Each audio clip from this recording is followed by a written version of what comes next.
Coming up on Cardinals Insider, Daniel Descalso is back where it all started. It is a no-brainer to come back to a place where I learned how to be a winner, to be a winning player. Plus, Lars Nootbaar and Nolan Gorman share some thoughts of their teammates. I just don't know. I've known Tommy for 5 years now, and I don't know what kind of music he likes. And later, how would you rank them? Can I get rid of basketball and football? We play Start, Bench, Cut on this brand new episode of Cardinals Insider.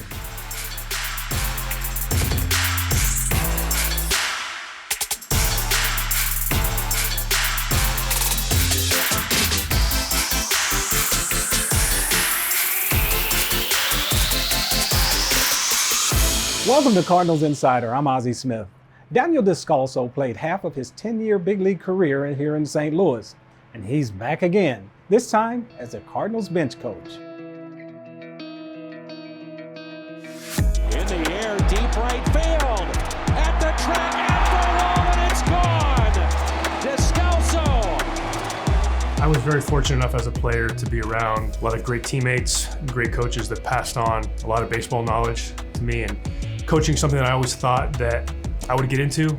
Didn't know when the opportunities would present themselves, but once I got that call from Ollie and Mo that they were interested in talking about a coaching position, it is a no-brainer to come back to a place where I learned how to be a winner, to be a winning player, something that an opportunity I could not pass up. I think the one thing that comes to mind when you talk about Tony is being prepared. I think something that drove him was he never wanted to be caught with his guard down. He thought about every scenario, every situation. He always seemed like he was 2 innings, 2 or 3 moves ahead of the opposing team. So just watching him and how he prepared for a game, I think taught me a lot as a player, and now something that I'll lean on as a coach too. But I think my main job during the season is going to be just to cover all these blind spots. As a manager, he's being pulled in so many different directions. If I can take something off his plate, that's going to be part of my duties. Just making sure that he's aware of all scenarios during the game and giving him all the options. At the end of the day, he's the manager. He makes the call, but my job is to put all those scenarios in front of him, and then just making those relationships with the players and building up that trust and the credibility with them. That's going to be important as well.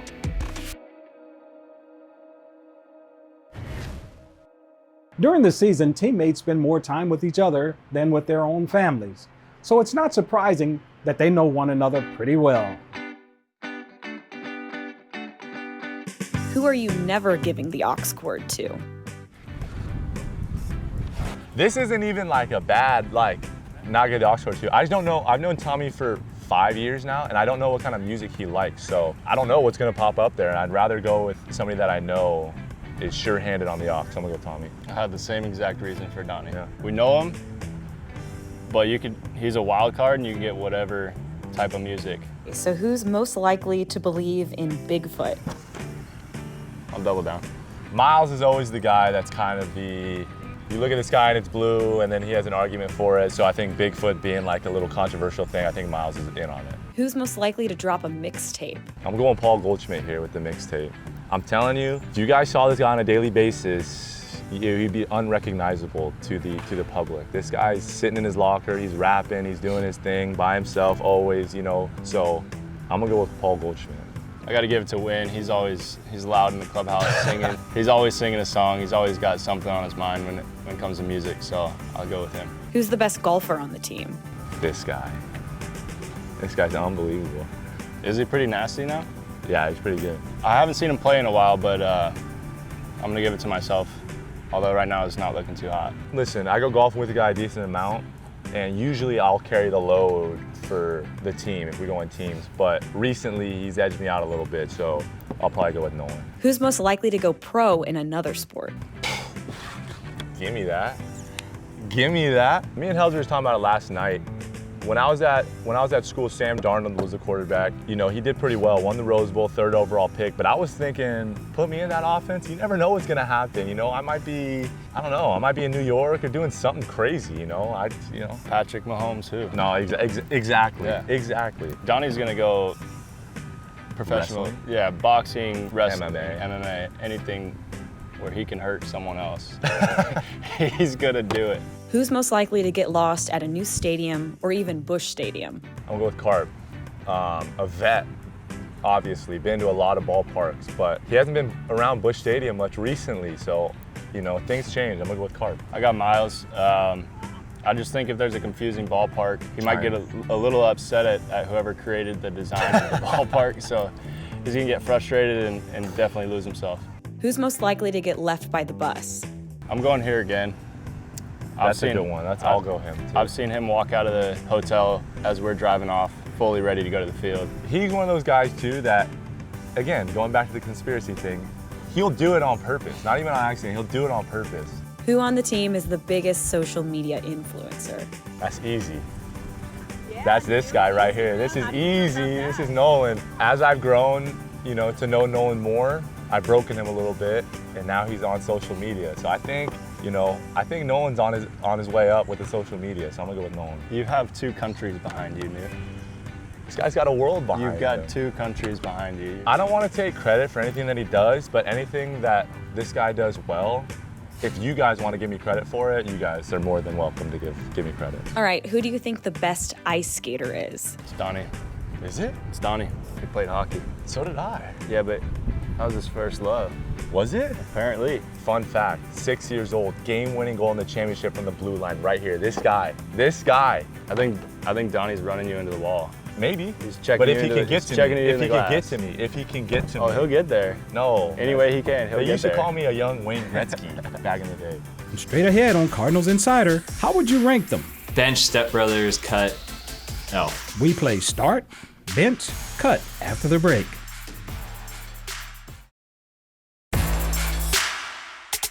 They're common sports terms: start, bench, cut. Sometimes it's a concept used to rank items too.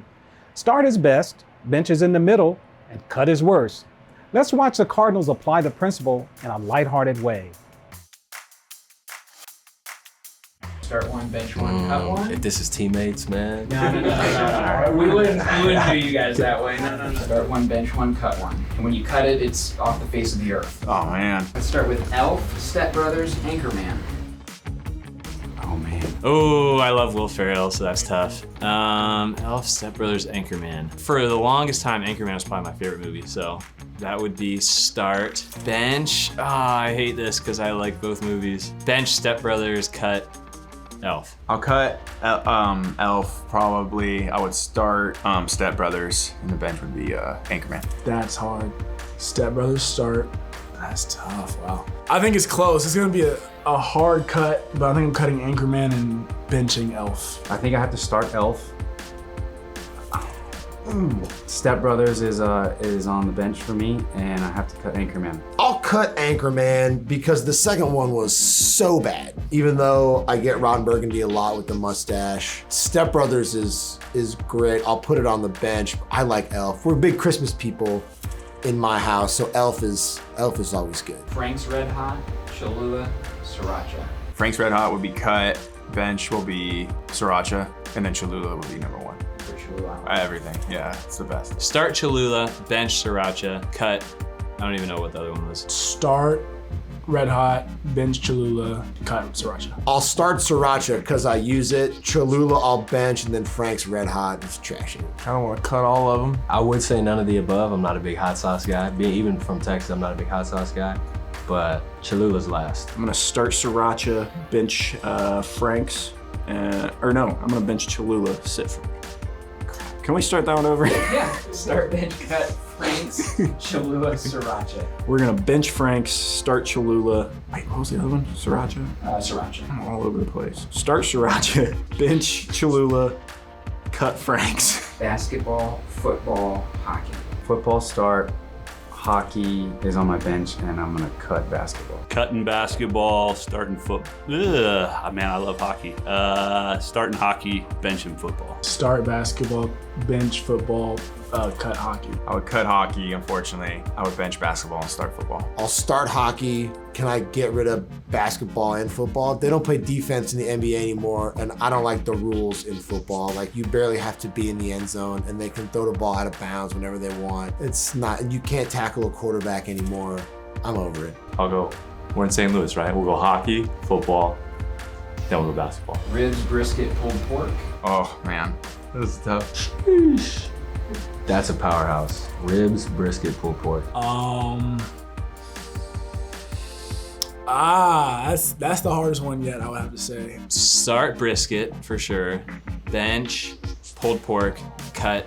No, I switched. I'm gonna switch those. Start brisket, bench, ribs, and cut pulled pork. But I think I'm gonna have to cut the ribs. That's what I'm trying to think about, because you have to eat them with your hands. So yeah, I'm probably gonna start brisket. I'm gonna bench pulled pork, and then I'm gonna cut ribs. I still love some ribs, but I'm gonna cut the ribs. I'll go start brisket. I'll bench pulled pork, and then cut ribs. Because ribs are they get kind of annoying sometimes if you don't cook them right. Pulled pork would be cut, ribs would start, and then the brisket would be benched. I would say start ribs, bench brisket, cut pulled pork, and that's a tough cut for me. Tough cut. Coming up, get to know reigning minor league pitcher of the year, Max Ragic. So last name's Ragic, it's pronounced like magic, so I'm just a big magician guy. I can do a couple card tricks. That's when we return.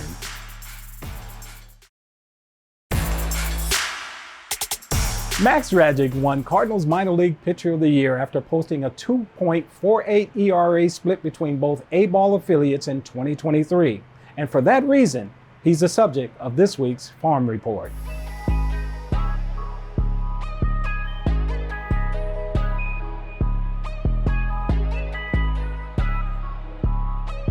My name is Max Ragic, and I'm a pitcher for the St. Louis Cardinals. So last name's Ragic, it's pronounced like magic, so I'm just a big magician guy. I can do a couple card tricks.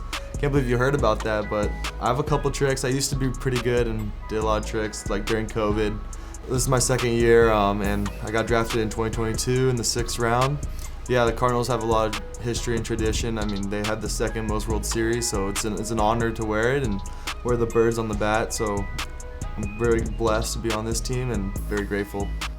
1-2, the pitch. Swing and a miss, got him on a changeup. Nasty pitch from Max Ragic. Growing up, I wanted to be a baseball player. I mean, I think I was like 3 years old, I fell in love with the game, and I always told my teachers, like, what do you want to do? And I said, I'm a baseball player. That's what I do for a living. So I always had a dream and believed I was going to be a baseball player. So I throw a 4-pitch mix. I throw a fastball, curveball, changeup, and slider. I work the zone, I attack the hitters and try to get them to swing in 3 pitches and try to get them out in 3 pitches and just trying to work the game quick and make the fans happy and my teammates happy. And Ragic out of the windup fires, and that's a fastball on the inside corner, strike 3 called. I think curveball, when I'm throwing my curveball, I get landed for a strike, whatever count. That's when I know I have my stuff. That's my best pitch. I can feel the fastball in, out, wherever I want it on the side of the plate, and just trusting my stuff and being who I am. Earlier this season, the Cardinals gave away a Cardinals bird head inspired by TV broadcasters Chip Caray and Brad Thompson. So obviously, they had to star in the commercial to advertise the giveaway. Take a look. I think that's better. I totally agree with it. I think this is a perfect matchup, Brewers and Cardinals. Hey, Fred, what's up? What? We're prepping for the game. We do this every single series. Yeah, all the time, dude. Yeah. Yeah. Back to it. We got work to do. Sorry, leave us See you, alone. buddy. One size fits most. It's Cardinals bird hat giveaway day. The first 25,000 fans. Are you kidding me? Him over here, like trying to put the hat on.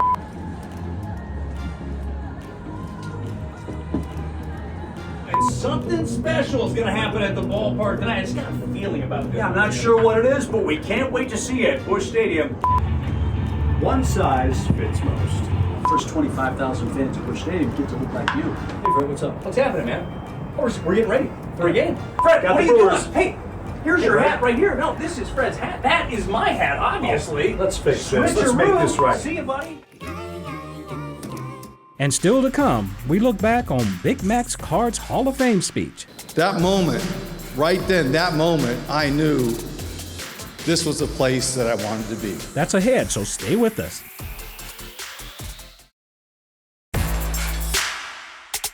In 2017, Mark McGwire was inducted into the Cardinals Hall of Fame. It was an emotional event for the former slugger. And as we celebrate a decade of red jacket speeches, this one definitely merited a look back.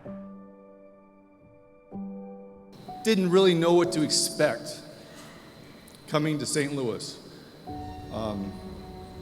But you showed me on August 8th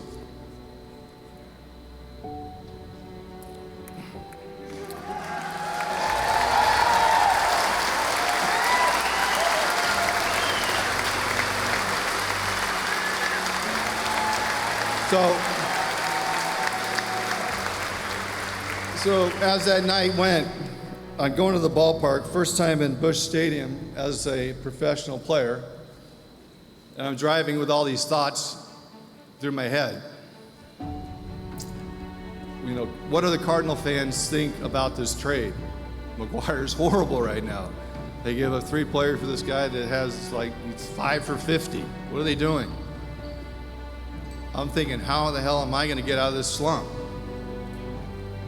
All these things were in my head until that first at bat. When they announced my name, 38,300 of you stood up, and it felt like a 10-minute standing ovation.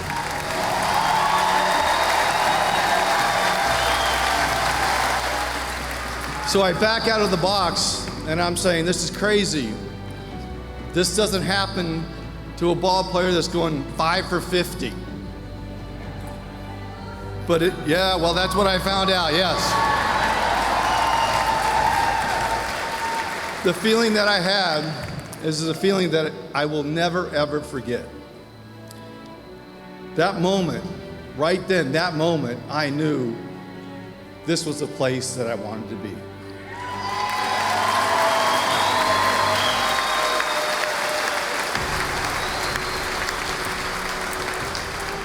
The way you embraced me, the way you brought me in like family. This is family. This is the Midwest. This is Cardinal Nation.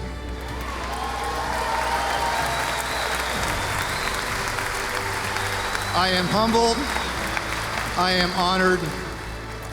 And I will wear this jacket with so much pride. Thank you very, very much. On any given night, Cardinals season ticket holders are well represented at Busch Stadium.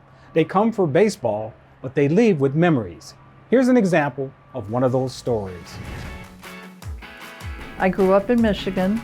My father was at a Naval Air Station, and my husband grew up in St. Louis, and my first Cardinal game was a World Series game in September of '67. So I became a diehard Cardinal fan after that. You can have great conversations with people around you, and we've had some very friendly people where we turn around and we talk about Cardinal history and where they live and where they're from. And so it's really nice to be able to make a connection. I mean, to talk about Ballpark Village it just blows you away. My brother came here and he was just blown away. I like the seats I have. They're in the shade and under cover, so if it rains or if it's unbelievable, and for some reason in that section, there's always a breeze that comes through, so it's always enjoyable. The people are just amazing, and the stadium's amazing, and the security's amazing. I just love everything like that. So. When we return, I'm answering one of your questions. It's Ask Ozzy, and it's up next.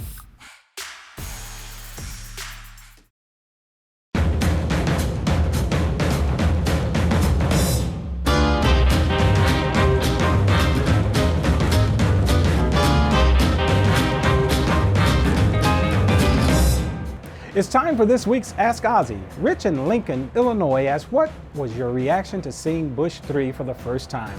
I spent most of my career playing in Busch 2, and it was kind of an evolution watching part of Busch 2 being taken down while Busch 3 was being built. When it finally came together, it was a lot of fun watching an old ballpark be brought down while at the same time another one being built from the ground up. So it was I guess a little nostalgic because all of the memories that I had were in old Busch 2 and stuff, and I knew it was time for some new memories to be made. You know, one of the best things for me is for people to come to me and talk about all of the memories that they remember in old Busch 2, but time moves on, you know, so new memories are created in Busch 3 and memories continue to be made. Thanks for the question, Rich. If you want to submit a question, head on over to cardinals.com/insider and click the Ask Ozzy tab. But for now, don't go anywhere. There's more Cardinals Insider after the break.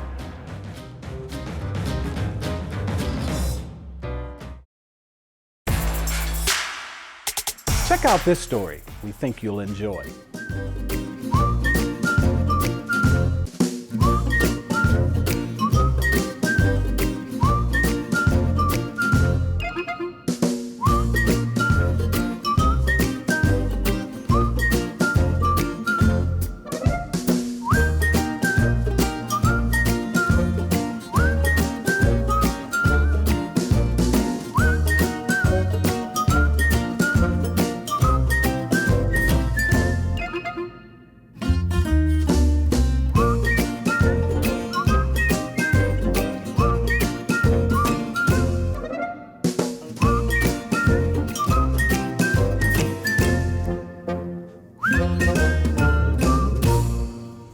That's it for this episode. You can always catch us online at cardinals.com/insider or watch full episodes on YouTube.